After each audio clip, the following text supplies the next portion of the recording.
नमस्कार मंडळी, तर मी आहे पूनम आणि आज आपण पाहणार आहोत पुरणपोळीची रेसिपी। तर इकडं मी सर्वात पहिली डाळ घेतली आहे बघा, हरभऱ्याची। थोडंसं पाणी घातलं त्यामध्ये आणि मग ठेवली भिजत थोडा वेळ।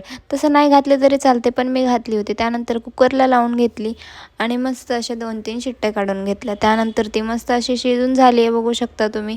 आणि ती शिजली की त्यामधलं पाणी जे असतं एक्स्ट्रा ते काढून ठेवायचं, कारण त्याची आमटी खूप छान बनते। त्यानंतर मग इकडं पुरण परतायचं होतं म्हणून परतायला घेतलं आणि गूळ पण घालू शकता तुम्ही किंवा मग त्यामध्ये साखर पण घालू शकता। जेवढं पुरण असेल त्याच्यात थोडासा साखर घालायचं, जास्त नाही घालायचं। तुम्हाला जास्त गोड आवडत असेल तर गोड घाला।